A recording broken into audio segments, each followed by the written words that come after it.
Hi, everyone. Welcome to another new episode of ESL Talk. We hope you enjoyed listening to our episode all about teaching writing and writing coaching last week. Yes, it was a really insightful episode, so be sure to give it a listen if you haven't done so yet. And we have been getting a lot of requests about teaching IELTS, a very Mhm. popular exam. And lots of teachers have contacted us asking where they should begin with this topic. It can be Right. pretty daunting. Yeah, absolutely. I think the first place to begin is to go back and check one of our earlier episodes in season Mhm. one that we did with Moses, which was a really useful insight into IELTS. But in this week's episode, we're going to talk more specifically about teaching IELTS online. So, what to consider, how to teach it effectively. It can be a really tricky subject to teach to students, especially online. So, it's crucial that we approach it in the right way. Very true. We've also done another episode on season 2, I believe, with Kira on that. So, yeah, You're here's your well crash covered. course, everybody. But it's so true. Just teaching it online can be quite different. So, today's interview will be with an online IELTS expert, Claudia, and she joins us to share her insights and knowledge from her own online IELTS teaching business. Mhm. So, before we hear from her, let's talk about our experience in this field of IELTS and exam prep. Sure. So, Daniel, out of the two of us, you're the expert here. You've taught a lot of IELTS classes and worked with a lot of students, and you still do. How has online teaching shaped your approach to IELTS specifically? Yeah, it can be quite a mundane and boring thing to study, to be honest. So when you're teaching it online, you have to try to make it interactive and you have to try to make it applicable to the students. So, for example, I might say to you, Faye, okay, Faye, we're going to do this reading. Why are we going to do this reading? Because in the reading test, you only have a short amount of time to answer the questions. And it's really important that you learn the skills of skimming, scanning, or Mm-hmm. reading the questions carefully or looking for keywords, etc. So when it comes to the online approach, it's making sure that it's applicable and that you are teaching the skills and that you can practice those skills in an online environment. Now, a lot of the instruction is going to online, which I'll talk about later. So that can also be quite nice if you can try to prepare students for what they need. Mm-hmm. And then in terms of just using tools and using materials, so for example, when I do practice or mock speaking tests, I'll be using the note-taking program that I use called Evernote. Thank you, Richard, for that recommendation. It's been a game changer for me. And that really helps because I can just share that live with the student. They can see their feedback. They can see the questions they have to answer. So that's really nice. And then I guess with the writing as well, beautiful thing that we can do with, with answers is we can kind of share the screen. We can zoom in on certain parts. Yeah. We can compare it against the band descriptors, which we talked about are crucial. So students can really see clearly where they need to go and what they need to do. Yeah. Yeah, that's So true. yeah, so Faye, how about for you? How do you go about teaching exam prep? Maybe not just IELTS, but exam prep in general Mhm. online. How does it differ from classroom instruction you might have done in the past? I think what you mentioned is the biggest difference for me and the biggest game changer is just having all these tools easily accessible. And when Mm, you're talking about something with your student, like you said, the criteria, oh, let's take a look at it again. Let's get a refresh. You just boop, right. pop it up, share your screen. And using like the PDF and annotation and, all that can really, really help make it more visual. Like when you're in a Mhm. classroom, you have to make sure everybody has their own copy of the test in front of them if you Right. if you don't have a classroom equipped with like projectors and all that. But and then you're like, oh, is everybody online? Whatever. Can you find this part of the text? So in Mhm. that sense, it's a lot easier to do so online, Yeah. because you're so focused, like you said, on the skills. You don't waste so much time just like locating information. You can just show Mhm. students and you can highlight things together and take notes. And I find it really, really helpful to teach those exam skills like highlighting, underlining, note taking for listening, because we can Right. do it live together and the students Yes. see you do it with them the first few times, or you can see how they're doing it as well. So they can share their screen and you can kind of monitor how they're doing it. So I find that that's the biggest difference Mhm. is just the technology we have and how much more practical and objective it can be in that sense. Yeah, Yeah. I think that's great advice. And I think it's really important, again, having that interactive element so that students are constantly focused on a certain thing and they're engaged. Because I think, well, in my experience in a classroom, there's always a tendency for one or two students for their minds to drift and Yeah, to lose focus. And then they true. don't know where they are. So when it comes to the exam, they're like, I don't remember doing this, or I do remember this, but I don't know exactly what to do. So I think that's really Yeah, important as well. true. Now, in terms of materials, what can teachers use to help them teach IELTS online more effectively? Do you have any recommendations? I do. When it comes to IELTS specifically, there's so much stuff out there, but Too much. yes, that's what I was gonna say. I think if you want to teach IELTS or you are teaching IELTS currently, it's really important to filter through. You're Yeah. gonna have to do quite a lot of filtering because Hmm. a lot of stuff on there, maybe, Joe Blogs has said, I'm going to start an IELTS website and I'm going to post up these questions that are riddled with grammatical errors or contain vocabulary that we would never use or that have mistakes in them or don't actually follow the structure. So I would say when it comes to looking at materials, start off with British Council, IDP. They Exactly. have really nice materials. They don't have a large quantity, but the quality is there, so you can at least Hmm. see what's required.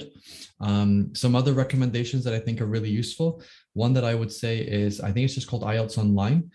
They have hundreds of really nice, usually real or fairly similar questions for writing, for speaking, for reading. And then for reading and listening, one that I really love, it's not updated that regularly, but it's a really good one. It's called Mini IELTS, mini like MINI. And they have free reading and listening tests. You can have the answer keys. You can take it as if it was a real exam, which I really like. So that's mini IELTS. And then, like I said, IELTS Online is another one. Like I said, a quick Google search should bring up a lot of good results. Just take some time to actually check, the quality of the materials that you're using. But then that can be easily kind of, what could I say? Could be easily paraphrased or easily developed for you to use in your classes. So for example, if I'm teaching a speaking class, I'll have a look and I'll see what are some recent questions that came up. So maybe I can modify or adapt those and use those in my class.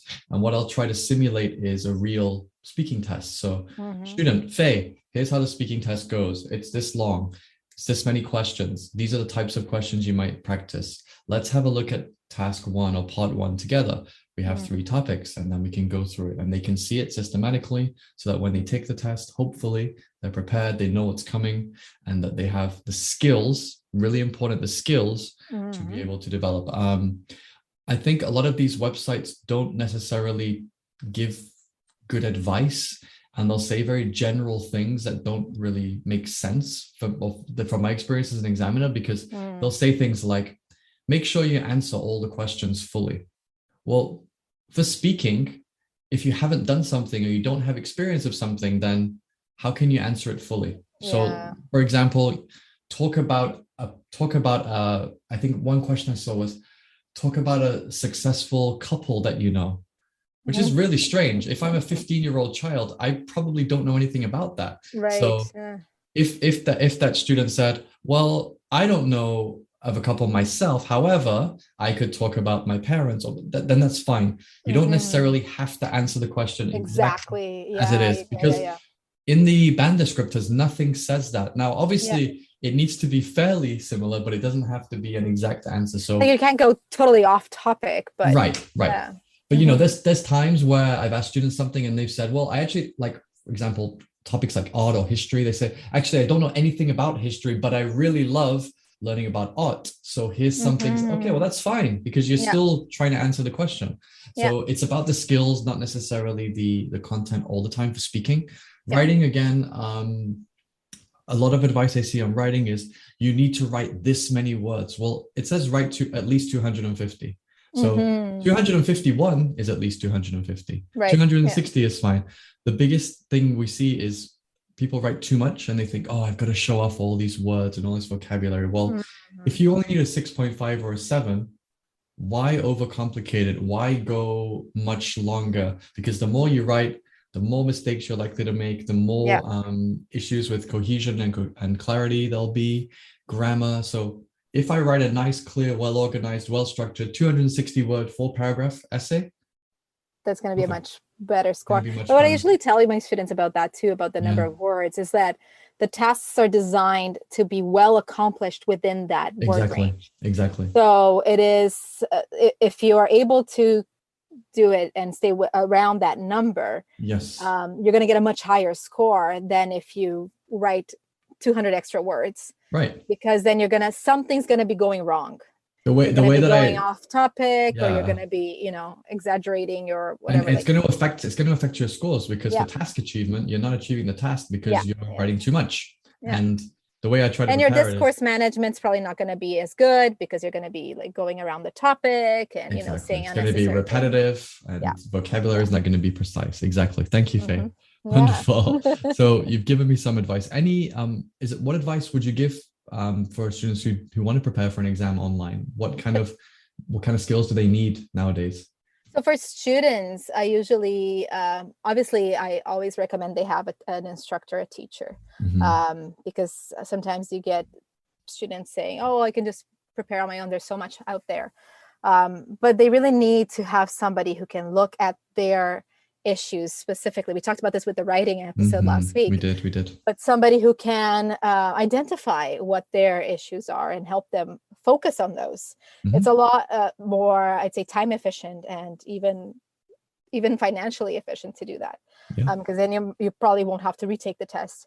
And I always tell students to, like you said, for the teachers to go to the official website. I tell them the same as students. Go for the official materials and search for samples. I always tell them to first of all look at writing and speaking samples. They can find videos online. I know that for Cambridge there are like tons of like official Cambridge videos showing students doing the test. At least they can see the conditions that the tests are done in, and eliminate that source of anxiety as well. Right. And same with the writing. Just do a lot of reading of samples and look at the comments by examiners and all that. Those two things really, really help for speaking and writing. Yes. And now, obviously, you can find tasks to do online. But like you said, just as teachers need to be careful with where they're finding their materials, students as well.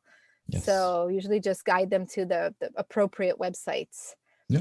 Make them Great aware advice. that not everything out there is the best. No, it isn't. It isn't. Yeah. Now, we've talked about this in previous episodes, but in terms of IELTS, especially when you're preparing them online, how do you set their expectations? How do you make sure they're at the right level? Yes, good especially question. with these students that come to you that maybe just saw you online and you don't really have a relationship with yet, This is something very relatable. So like, as I mentioned, I do some live classes. I work on some different platforms like Hello Talk. I do some live classes where I talk about some skills. And I think it's really important that if you're going to teach IELTS, that you first establish where you're at with that student before you do anything, because you want to tailor your approach to that level. And then you try to kind of talk them through what they need to do to get to that level. So for example, if a student takes my program, before we even start the first class, I'll say, please give me a writing sample and a speaking sample so I can hear your speaking ability and I can see your writing ability. That helps me, because then I can say, okay, maybe right now, Faye, you're at obviously not, but you're at a 6.5 and you need to get to a 7.5. Now, what does a 6.5 look like? Here are the band descriptors. And I'll always say, print the band descriptors, memorize them, know them off by heart, because then you can feel confident in, okay, I've done that. I did do that. I know how to do that. I know what that looks like. So that's really important, setting the example and showing the progression from 6.5 or 6 to 7 or 7 to 8 or whatever it is. I think modeling the skills is really important. Now, I know you hear it all the time. I hear it all the time. I wish I could speak English like you. Yeah. So why do you want to speak English like me? That's so boring.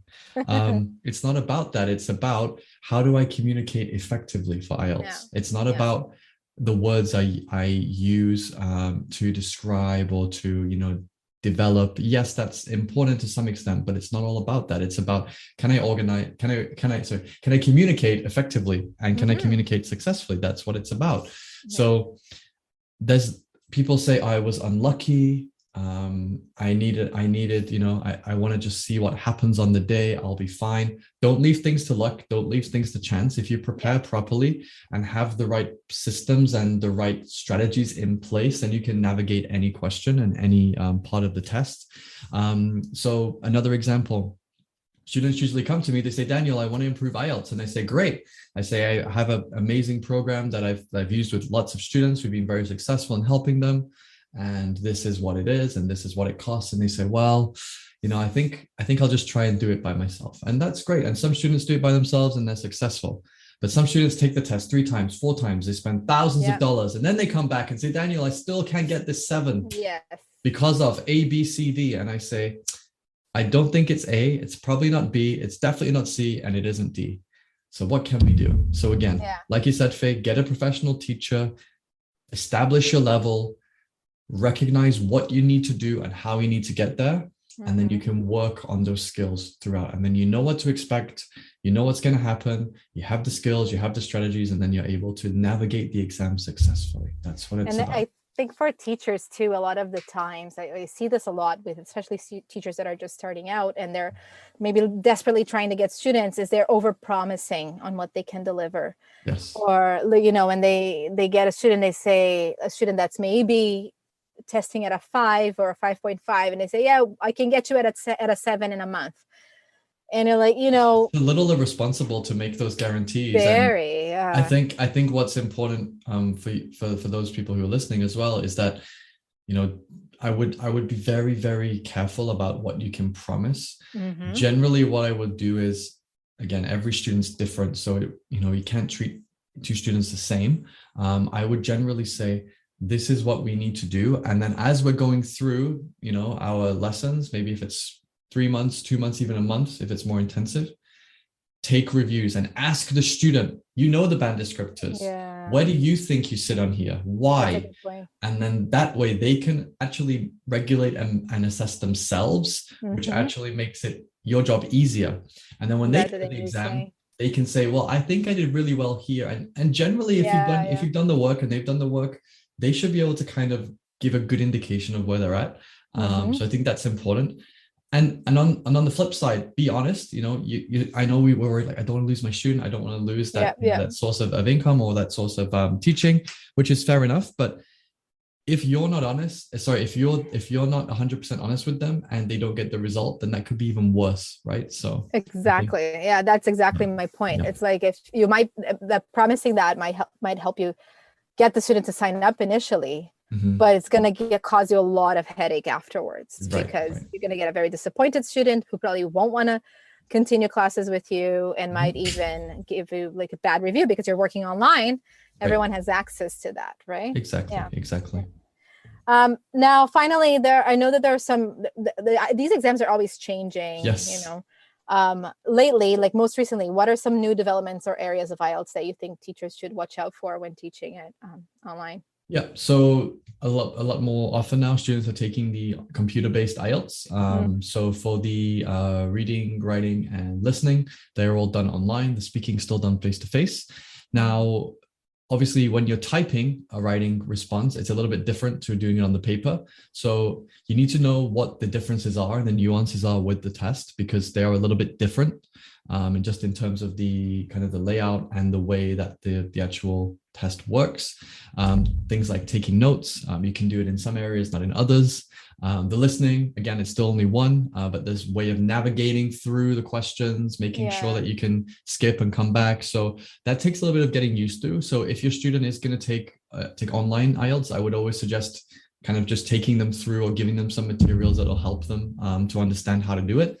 Another thing is there is now very recently something called the IELTS indicator that's come out, which is you do the test, but you have a proctor. So you'll have someone from that center virtually, I almost said physically, not physically, virtually there. So you sign into their platform, you do the test, it's administered fully online. So it's kind of, nothing in the background. You have to move everything out of the way. Exam conditions. Office, exactly. So that's now being offered. And again, there's a few nuances with that as well. So it's worth reading up on, but that's something very, very new. And there's a couple of students I'm working with who've actually taken that. So they are the best source of information. So it's interesting that they're doing that because I used to work at a school where we did the exam prep for Cambridge and we did we proctored, I guess. Yeah, Yes.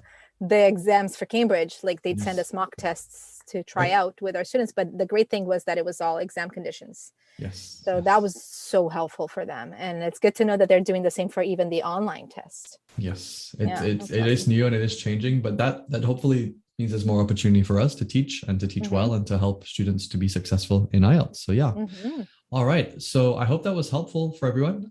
But now we're going to hear more from Claudia, who's going to help us dig much deeper into the topic of teaching IELTS online.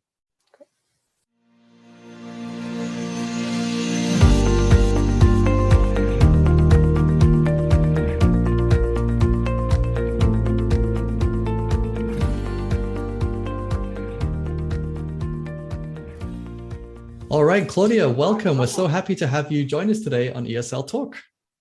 Thank you so much for having me. And it's great, really great to have an IELTS expert with us today and help our listeners learn how to be more effective and productive as IELTS teachers online.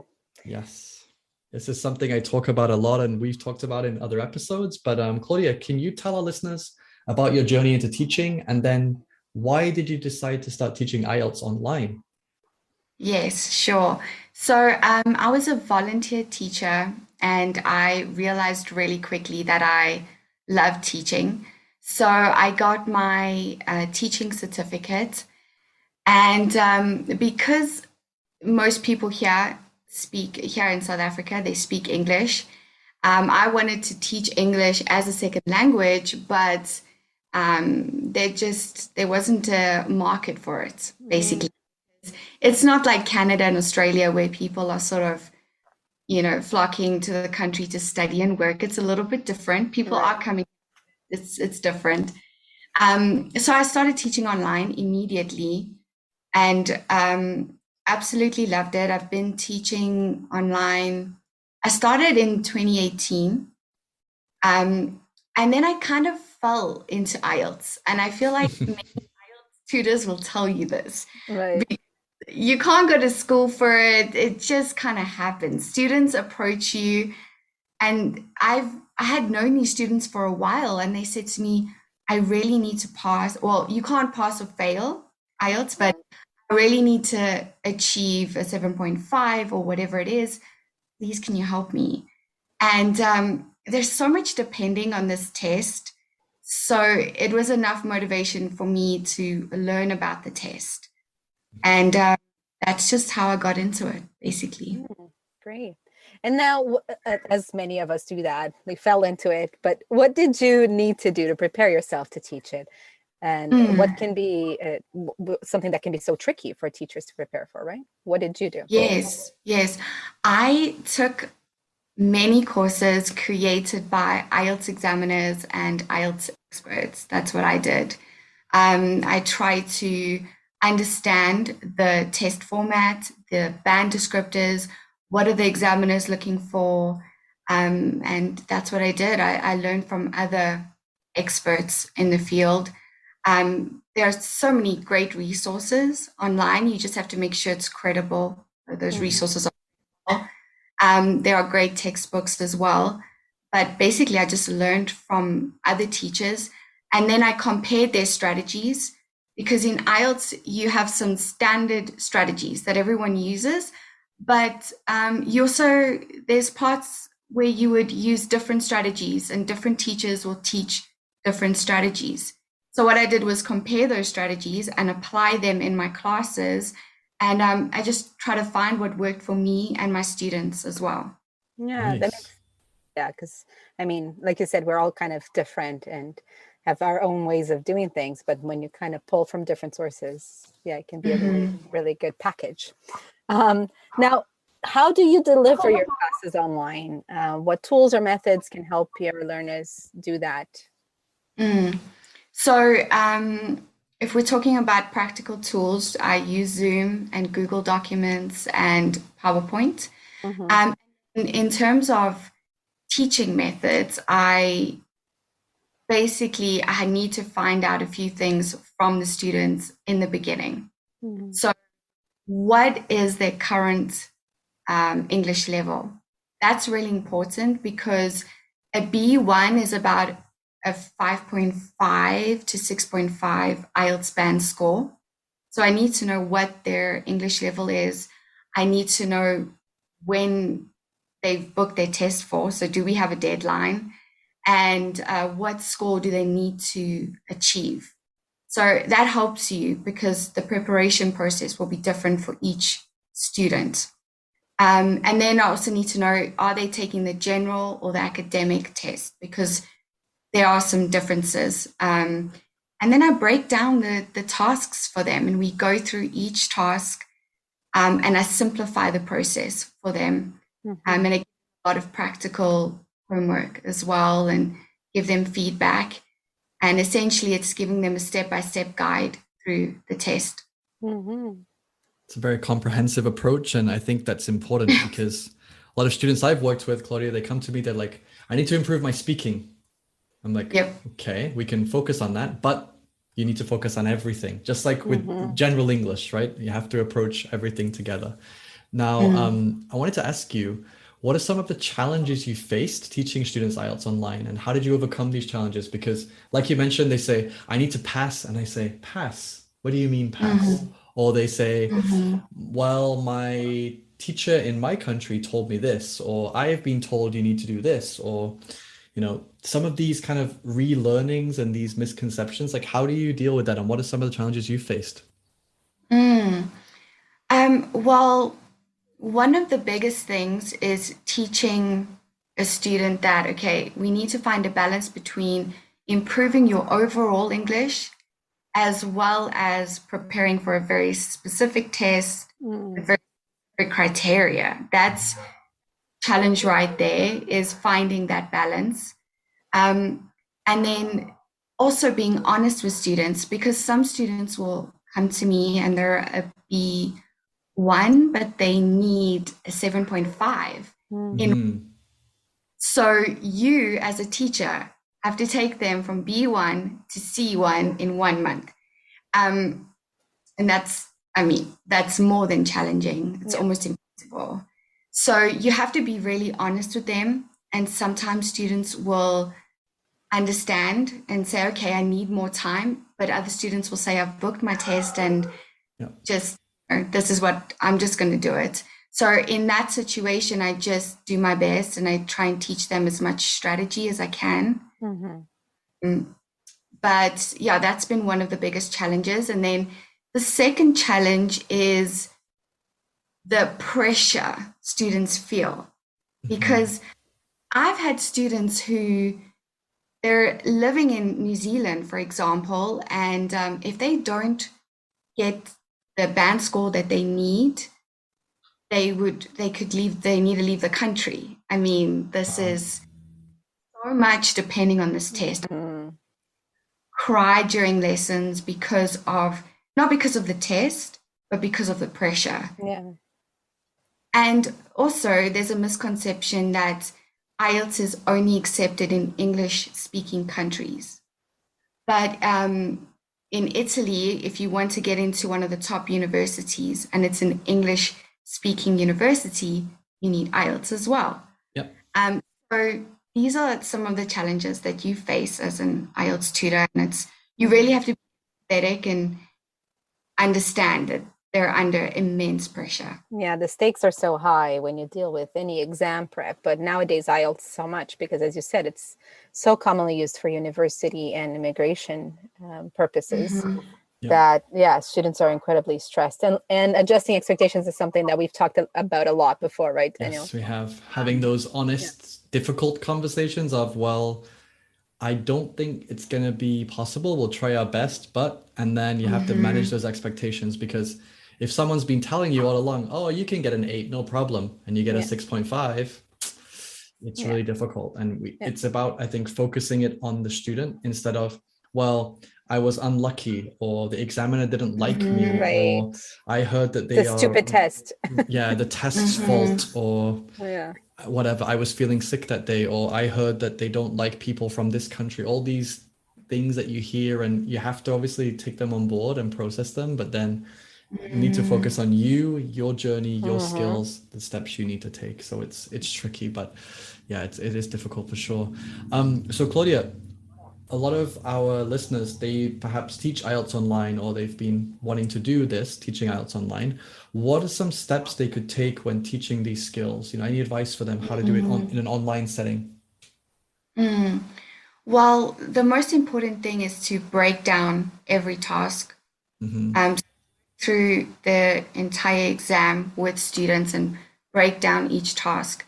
Um, it's really difficult. For example, I can give you a practical example. If we look at speaking, there are three parts to speaking, and it's very difficult to predict what asked, and students try. And what happens is it's very tempting to try and predict. Hmm. So students will try and memorize answers, and the examiner knows immediately. Yeah. And it almost puts off the examiner, and Yeah. doesn't matter what you do, your band score will be very low. So there are little strategies that you can teach a student. So when we think about speaking, in part two, there are 5 categories that most questions will fall under. Not all, but so describe a person, an object, an event, a place, or your favorite something. So if you think of describe a person, if the question is describe your best friend, describe someone you respect, describe someone you look up to, the goal is to give them language to describe a person. And Right. so in that situation, it's all about vocabulary and how to express yourself and how to describe someone's personality and why you respect the person or why you like them. So that's a strategy you can teach them. And then with writing, it's about giving them format as well. Hmm. Even looking at model answers, I like to do this. I look at IELTS 9, for example, and then analyzing that model answer with my students and saying, okay, let's look at this and compare it to the band descriptors. What sentence structures do we see here? What kind of sentence? Yep. Simple, compound, complex, because with complex, you boost your score. What tenses are they using? Yeah. And then giving them a checklist as well. So, how many complex sentences did you use? Did you follow the format? Did you answer every bullet point? Hmm. So, I mean, practically just working through each task with them is my advice. Yeah, that makes sense because you're making the test a little less scary and more like making it more Yes. visual for them too. Because I found with teaching even the Cambridge prep, when you give them the criteria, it doesn't make sense to them. It's like, but what does that mean, right? Yep. So showing them what that means in practice, I think it's a great approach. Yeah. And Claudia, would you say that it's important that students just try to keep it simple? Because, I've worked with a lot of students who maybe just need a 6 or a 6.5, and they try to think, I've got to write like books for my essay in my writing, or I need to use all these fancy words that I don't really know what they mean. So I would always say to teachers, initially, until you ascertain their level, try to keep it really simple. And like in the speaking part 1, 2 or 3 sentences, 1 detail, it's enough. Part 2, don't worry about saying too much. It's the examiner's job to stop you. But they're like, oh my God, they stopped me. I failed. Yes. Don't No. worry. Yeah. Yeah. So I think that's something that teachers should be aware of as well, just to keep it really simple. Yeah. True. Now, with IELTS moving more online and onto computer-based assessment, how has this adapted your teaching approach? And what do learners need to think about taking the test through these mediums, no longer paper-based? Well, firstly, they need to get comfortable typing because time management is a huge challenge for students in the IELTS exam. Yeah. I have some students who majored in academic writing, but they still struggle with timing. So their essays are beautiful, but they take 2 hours or an hour to write an essay and they have 40 minutes. So when you're thinking about a computer-based test, you really have to get comfortable typing. Yeah. And also taking a mock test online through the IDP website so that you can get comfortable with the system. You don't want to waste time trying to figure out how do I drag this answer here and do I scroll down? What do I do? You don't want to waste precious time like that. So just letting students know that these are some of the pitfalls and these are some of the things they need to be aware of, and just knowing how to operate the system is really important. Yeah, that's so true. Whereas before we used to show students the actual paper test, and this is the cover, this is what you'll see, right? Yes. We're going to do the same, but now with the computer, and this is what you click and this is what you do. Yeah, that's a great point. Now, talking about teachers who want to start teaching IELTS online, do you think they should be certified? Should they take the test themselves maybe? What are some formal training you would advise they do? I mean, if you can get certified, I would recommend it because it would make your life a lot easier in terms of your preparation process. I know of quite a few IELTS teachers that just learned by doing it, because even when you get certified, you learn by doing it because you will develop your own strategies as well. And they have thriving, IELTS businesses, but they took years to develop those skills. So if you can get certified, you can sort of save yourself a lot of time trying to figure out how to do that by yourself. So I would recommend that. Yeah, I would recommend, and just listening to other teachers, taking courses from IELTS examiners and other teachers helped me tremendously. Good. I was gonna say, I actually had to take the test myself for immigration purposes, so it was kind of a strange feeling for me, but it was actually really useful for me because it allowed me, when I then met with my students, oh yeah, I do know what you're talking about. I have been there. I have been through that experience, and it was actually quite eye-opening because it gave me a perspective, and students can be like, oh, you took the test, really? And then I explain why, and they're like, okay, cool. So I would actually say to some people, if you're thinking about it, take the test. It's not a bad idea to know how everything works so you can give better advice. Not always practical, but again, it could be something that's useful for that accuracy. And then just for that empathy as well, for connecting with your learners. I think that's awesome. Wow. Claudia, so you have a very active social media presence. You make great videos, great reels. You have some great posts I really enjoy. So thinking a little bit more about your business, because this is something you do, for your business. How does this help you? How does this active social media presence help you when it comes to helping, connecting, and actually finding students? So I feel like it sort of acts as a portfolio for me. I use Facebook groups a lot as well. So what I like to do is market myself in a Facebook group and then sort of direct people to my Instagram, and then they can see your teaching style and they can see if they connect with you. And what's great about Facebook groups is that you can really target your ideal students. So you can choose the level that you want to work with. You can even choose the nationality of your students if you want to, your ideal student is there. So I find that Facebook groups helps me. And then, like I said, I just direct them to my Instagram. Yeah, that's great. Have you ever done live classes or anything like live sessions before? No? It's something we're actually going to talk about in a future episode, because this is something that we found's been working really well for a lot of teachers. So there's actually a platform that I use at the moment called Hello Talk, and I do a live class just for 1 hour. And like you said, it helps because you can guide your students, you can direct them where to go. It increases your visibility and your presence, right? And they see, wow, Claudia is amazing at IELTS. Look at all her reels and videos. They're amazing. So again, I think that's really important. So how can our listeners find out more, and how can they learn about you and your business? Where should they go? What should they look for?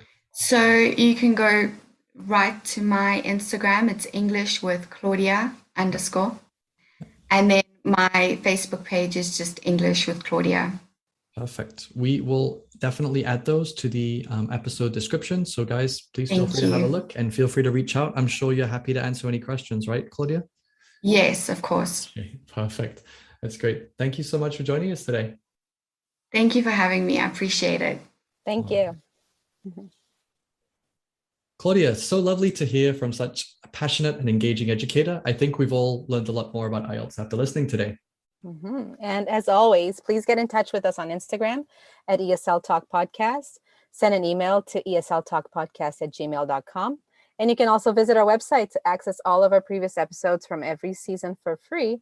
Or you can join us on Patreon for even more benefits of webinars. We have a new one coming very soon, merchandise, and much more. Just go to esl-talk.com for all those links, or our Instagram to find out more.